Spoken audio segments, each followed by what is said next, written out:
Assalamualaikum warahmatullahi wabarakatuh. Perkenalkan, nama saya Tirtana. Saya mahasiswa dari Universitas Jenderal Ahmad Yani Yogyakarta, jurusan S1 Keperawatan dengan nomor NPM 212201110. Di sini saya akan menjelaskan mengenai apa itu sel prokariotik dan juga menggambarkan selnya. Untuk bahan dan alatnya, di sini saya menggunakan buku gambar, kemudian ada pensil, kemudian ada pensil warna, boleh spidol warna, dan juga penghapus. Ini apabila nanti saat menggambar ada kesalahan.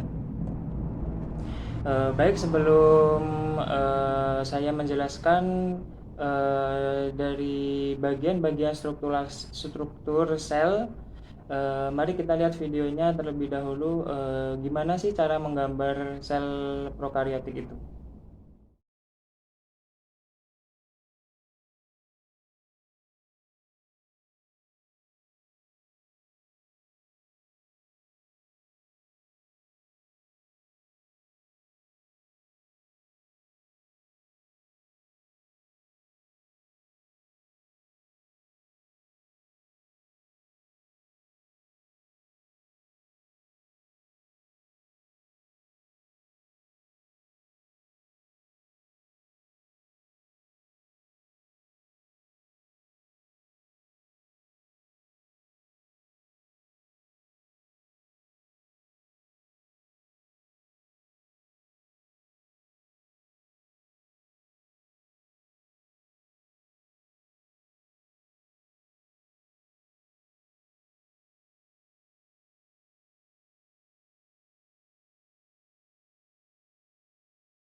Baik, itu tadi sekilas bagaimana cara menggambar sel prokariotik.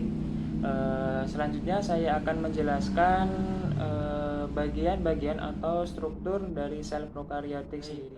Sebelum kita menjelaskan apa itu sel prokariotik, ada baiknya kita mengenal dulu apa itu sel. Sel itu merupakan unit struktural terkecil dari organisme hidup. Jadi dia sel yang paling kecil. Nah, kemudian di sini pada sel prokariotik terdapat kapsula, yaitu lapisan terluar dari bakteri dengan ketebalan bervariasi di tiap jenis bakteri. Nah, apa sih fungsi kapsula tersendiri? Fungsi kapsula adalah sebagai pelindung, kemudian mencegah sel kekeringan, kemudian membantu melekatkan diri dengan bakteri lain atau organisme lain, dan melindungi bakteri patogen dari pengaruh antibodi sel inang. Berikutnya ada dinding sel, ini yang berwarna kuning. Apa itu dinding sel? Dinding sel adalah struktur pelapis bagian luar sel yang lebih keras dan kaku yang berada di antara kapsula dan membran inti. Apa sih fungsinya?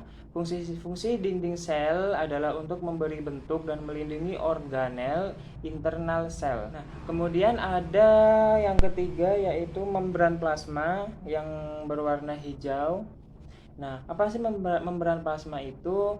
Membran plasma adalah membran biologis semi permeabel tipis yang berdiri dari dua lapis fosfolid dan tertanam dengan protein. Fungsinya sendiri yaitu sebagai pelindung sel terhadap lingkungan ekstraseluler dan mengatur lalu lintas zat-zat keluar masuk sel. Kemudian yang keempat ada sitoplasma yang berwarna biru. Nah, apa sih sitoplasma itu? Sitoplasma adalah cairan sel di dalam membran sel yang tersusun atas air, protein, lipid atau lemak, mineral, dan juga enzim. Nah, fungsinya sendiri untuk apa? Fungsi sitoplasma sendiri adalah sebagai tempat berlangsungnya reaksi metabolisme dan menyimpan cadangan makanan dalam bentuk granula tidak larut air. Kemudian yang kelima ada ribosom. Ini ribosom yang bulat-bulat kecil. Apa sih ribosom? Adalah mesin nanosintetis protein di mana berfungsi untuk melakukan translasi dalam sintetis protein yang mengubah kode DNA yang mengubah kode genetik DNA menjadi protein. Kemudian yang keenam ada plasmid yang kecil ini yang merah. Nah, apa sih plasmid itu? Plasmid itu adalah DNA ekstrakromosomal yang berukuran lebih kecil dari kromosom dan berbentuk sirkuler. Nah, apa fungsinya? Fungsinya adalah membawa sifat non-esensial dari DNA yang memberi keuntungan pada sel prokariotik, seperti resistensi antibiotik, virulensi, dan konjugasi. Kemudian yang ketujuh itu ada yang namanya pili atau rambut-rambut halus yang menonjol dari dinding sel. Apa fungsinya? Fungsi dari pili sendiri yaitu sebagai tempat masuknya materi genetik selama perkawinan dan membantu melekatkan diri pada jaringan hewan atau tumbuhan. Kemudian yang kedelapan itu ada flagella bakteri yang seperti cambuk. Nah, apa itu flagella bakteri? Adalah struktur yang tadi seperti cambuk yang memungkinkan sel untuk bergerak. Nah, fungsinya tersendiri yaitu adalah sebagai alat gerak sel. Kemudian yang terakhir ada nukleoid yang merah ini. Nah, apa sih itu nukleoid? Adalah wilayah sel yang tipis, transparan, dan berisi DNA primer. Nukleoid ini merupakan pusat utama transkripsi dan replika DNA.